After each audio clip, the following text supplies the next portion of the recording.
പ്രവാസ ലോകത്തെ വാർത്തകളും വിശേഷങ്ങളും അതുപോലെ മാറി മാറി വരുന്ന നിയമങ്ങളും നേരത്തെ അറിയാൻ ഈ ചാനൽ സബ്സ്ക്രൈബ് ചെയ്യൂ. അടുത്തുള്ള ബെല്ലൈക്കൺ എനേബിൾ ചെയ്യാൻ മറക്കേണ്ട. നമസ്കാരം, ഒമാൻ വാർത്തകളിലേക്ക് സ്വാഗതം. ഇന്ന് ജൂൺ 6. പ്രധാന വാർത്തകൾ.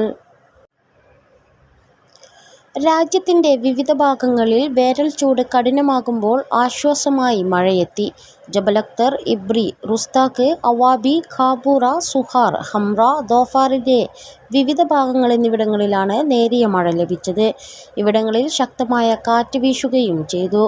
മഴ പെയ്ത പ്രദേശങ്ങളിൽ താപനിലയിലും നേരിയ കുറവുണ്ടായിട്ടുണ്ട്. എന്നാൽ ഒമാൻ്റെ ഭൂരിഭാഗം പ്രദേശങ്ങളിലും ഇന്നലെ ഉയർന്ന താപനില റിപ്പോർട്ട് ചെയ്തു. വേനൽ അവധിക്കാലവും ആഘോഷിക്കാൻ നാട്ടിലേക്കുള്ള യാത്രയിലാണ് പ്രവാസികൾ. ബലിപെരുന്നാൾ അവധി കൂടി ആരംഭിക്കുന്നതോടെ കൂടുതൽ ആളുകൾ നാട്ടിലേക്ക് യാത്ര തിരിക്കും. എന്നാൽ കണ്ണൂരിലേക്കുള്ള വിമാനങ്ങളുടെ കുറവ് മൂലം ദുരിതത്തിലായിരിക്കുകയാണ് ഉത്തര മലബാറിലേക്കുള്ള യാത്രക്കാർ. എണ്ണത്തിൽ കുറഞ്ഞ നേരിട്ടുള്ള സർവീസുകളിൽ അധിക തുക നൽകിയും കണക്ഷൻ വിമാനങ്ങളിൽ ദീർഘസമയം യാത്ര ചെയ്തുമാണ് പലരും നാടണയുന്നത്. മസ്കത്തിൽ നിന്ന് മാത്രമാണ് കണ്ണൂരിലേക്ക് നേരിട്ടുള്ള സർവീസുള്ളത്. അതും എയർ ഇന്ത്യ എക്സ്പ്രസ് മാത്രം. വരുന്ന ദിവസങ്ങളിൽ 160 റിയാലിന് മുകളിലാണ് ടിക്കറ്റ് നിരക്ക്. ജൂൺ അവസാനം വരെ 80 റിയാലിൽ താഴില്ല. അവധിക്കാലം കഴിഞ്ഞുള്ള മടക്കയാത്രയിലും ഉയർന്ന തുകയ്ക്ക് ഇവർ ടിക്കറ്റ് സ്വന്തമാക്കേണ്ടി വരും. അതേസമയം സലാലയിൽ നിന്ന് കണ്ണൂരിലേക്ക് ഒരു വിമാന കമ്പനിയും നിലവിൽ നേരിട്ട് സർവീസ് നടത്തുന്നില്ല. മസ്കത്തിൽ നിന്നും ഇൻഡിഗോ ചെന്നൈ, മുംബൈ, ഹൈദരാബാദ്, കൊച്ചി വിമാനത്താവളങ്ങൾ വഴിയും എയർ ഇന്ത്യ എക്സ്പ്രസ് കേരളത്തിലെ മറ്റു സെക്ടറുകൾ വഴിയും കണ്ണൂരിലേക്ക് കണക്ഷൻ സർവീസുകൾ നടത്തുന്നുണ്ട്.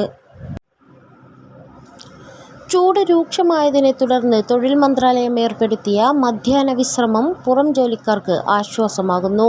ഉയർന്ന താപനില രേഖപ്പെടുത്താറുള്ള സമയമാണ് വിശ്രമത്തിനായി അനുവദിച്ചത്. ഉച്ചയ്ക്ക് 12:30 മുതൽ 3:30 വരെയാണ് വിശ്രമ സമയം. ചൂട് ശക്തമായ സാഹചര്യത്തിൽ സർക്കാർ നടത്തിയ പ്രഖ്യാപനം ഇന്ത്യയടക്കമുള്ള രാജ്യങ്ങളിൽ നിന്നുള്ള ഒമാനിലെ കെട്ടിട നിർമ്മാണ തൊഴിലാളികൾക്ക് വലിയൊരു ആശ്വാസമായിരിക്കുകയാണ്. തൊഴിൽ സമയം നേരത്തെ ആരംഭിച്ചാണ് കമ്പനികൾ വിശ്രമ സമയം പരിഗണിക്കുന്നത്. തൊഴിലിടങ്ങളോട് ചേർന്ന് തന്നെ വിശ്രമ സൗകര്യവും ഒരുക്കുന്നു. മധ്യാഹ്ന വിശ്രമ സമയത്ത് തൊഴിലാളികളെ ജോലിയെടുപ്പിക്കുന്നത് തൊഴിലാളികളോടുള്ള അവകാശ ലംഘനമാണെന്നും അധികൃതർ വ്യക്തമാക്കിയിട്ടുണ്ട്. 500 റിയാലിൽ കുറയാതെയും 1000 റിയാലിൽ കൂടാതെയുമുള്ള തുക പിഴ ശിക്ഷ ലഭിക്കുമെന്ന കുറ്റമാണിത്. 1 വർഷത്തിൽ കൂടുതൽ തടവും ഇതിന് ശിക്ഷയുണ്ട്. തൊഴിലാളികൾക്ക് വിശ്രമത്തിനുള്ള സൗകര്യങ്ങൾ ഒരുക്കാത്ത കമ്പനികൾക്കെതിരെയും നടപടി സ്വീകരിക്കും.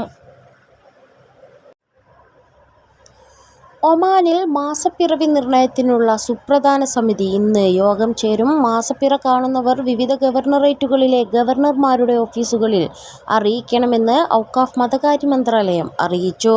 രാജ്യത്ത് ഇന്ന് ദുൽഖഅദ് 29 മൂന്നാം തവണയും തുടർച്ചയായ വിജയം കൈവരിച്ച നരേന്ദ്രമോദിക്ക് സുൽത്താൻ ഹൈതം ബിൻ താരിഖ് ആശംസകൾ നേർന്നു. ഇന്ത്യൻ ജനതയെ കൂടുതൽ പുരോഗതിയിലേക്കും സമൃദ്ധിയിലേക്കും നയിക്കാൻ എല്ലാവിധ ആശംസകളും നേരുന്നതായും കേബിൾ സന്ദേശത്തിൽ സുൽത്താൻ പറഞ്ഞു. ലോകകപ്പ്, ഏഷ്യാകപ്പ് ഫുട്ബോൾ യോഗ്യതാ മത്സരത്തിൽ ഒമാൻ ഇന്ന് ചൈനീസ് തായ്പേയെ നേരിടും. തായ്പേയ് മുനിസിപ്പൽ സ്റ്റേഡിയത്തിൽ ഒമാൻ സമയം ഉച്ചയ്ക്ക് 3 മണിക്കാണ് മത്സരം. പരിശീലകൻ സിൽഹാവിയുടെ കീഴിൽ ടീം കഴിഞ്ഞ ദിവസം തായ്വാനിലെത്തിയിരുന്നു. സിൽഹാവിയുടെ നേതൃത്വത്തിൽ ഒരാഴ്ചയോളം നീണ്ടുനിന്ന ക്യാമ്പിന് ശേഷമാണ് ടീം തായ്വാനിലേക്ക് പറന്നത്. ലോകകപ്പിൻ്റെ 2ാം ഘട്ട യോഗ്യതാ മത്സരങ്ങളാണ് നടന്നുവരുന്നത്. 4 മത്സരങ്ങളിൽ നിന്ന് 9 പോയിന്റുമായി ഗ്രൂപ്പ് ഡിയിൽ 2ാം സ്ഥാനത്താണ് ഒമാൻ. ചൈനീസ് തായ്പേയ്ക്കെതിരായ മത്സരശേഷം മടങ്ങിയെത്തുന്ന ടീം മസ്കത്തിൽ പരിശീലനം തുടരും. തുടർന്ന് ജൂൺ 11 മസ്കത്തിൽ കിർഗിസ്ഥാനെതിരെയാണ് അടുത്ത പോരാട്ടം. 2 മത്സരങ്ങളിലെയും ഫലങ്ങൾ ഒമാന്റെ അടുത്ത ഘട്ടത്തിലേക്കുള്ള വിധി നിർണയിക്കും. 2020 ലോകകപ്പിലെ നിർണായക പോരാട്ടത്തിന് ചെമ്പട ഇന്നിറങ്ങും. ഗ്രൂപ്പ് ഘട്ടത്തിലെ 2ാം മത്സരത്തിൽ മുൻ ജേതാക്കളായ ഓസ്ട്രേലിയയാണ് എതിരാളികൾ. ഒമാൻ സമയം പുലർച്ചെ 4:30 മത്സരം. ആവേശം. സൂപ്പർ ഓവറിലേക്ക് നീണ്ട ആദ്യ മത്സരത്തിൽ നമീബിയയ്ക്കെതിരെ പരാജയം രുചിച്ച ഒമാന് അടുത്ത ഘട്ടത്തിലേക്ക് കടക്കുന്നതിന് ഓസ്ട്രേലിയയ്ക്കെതിരെ വിജയം അനിവാര്യമാണ്. എതിരാളികൾ ശക്തരാണെങ്കിലും ആദ്യ മത്സരത്തിൽ പുറത്തെടുത്ത പോരാട്ടവീര്യം തുടരാനാകും ടീം ശ്രമിക്കുക. നമീബിയയ്ക്കെതിരെ പരിശീലകൻ ദുലീപ് മെൻഡിസ് ഇറക്കിയ ടീമിൽ വലിയ മാറ്റങ്ങൾക്കും സാധ്യതയില്ല. എന്നാൽ ആദ്യ കളിയിൽ വിജയിക്കാതെ പോയ ബാറ്റിംഗ് നിരയിൽ ചെറിയ മാറ്റങ്ങൾ വരുത്തിയാലും അത്ഭുതപ്പെടാനില്ല. ലോകകപ്പിലെ ഓസ്ട്രേലിയയുടെ ആദ്യ മത്സരമാണ് നാളെ. ഒമാനെതിരെ മികച്ച മാർജിനിൽ വിജയിച്ച് ലോകകപ്പ് ക്യാമ്പയിൻ ആരംഭിക്കാനാകും ഓസ്ട്രേലിയൻ ടീം ലക്ഷ്യമിടുന്നത്.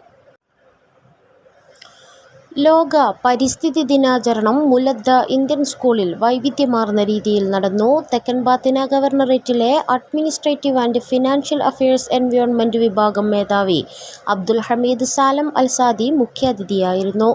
ഭരണകാര്യ ഗവേഷകൻ Khalid Muhammad Al Rashidi, document writer Walid Tawfiq Al Balushi, school management committee president doctor Mathew Varghese, convener MT Mustafa, മറ്റ് SMC അംഗങ്ങൾ, പ്രിൻസിപ്പൽ ഡോക്ടർ ലീന ഫ്രാൻസിസ്, ജീവനക്കാർ, വിദ്യാർത്ഥികൾ എന്നിവർ ചടങ്ങിൽ പങ്കെടുത്തു.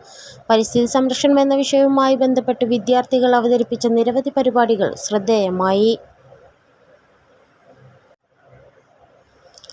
OCYM ഒമാൻ സോൺ ലോക പരിസ്ഥിതി ദിനത്തോടനുബന്ധിച്ച് മരം ഒരു തണൽ ഭൂമിക്ക് എന്ന പദ്ധതിയുടെ ഭാഗമായി ഗുബ്ര ഇന്ത്യൻ സ്കൂളിന് വൃക്ഷത്തൈകൾ നൽകി.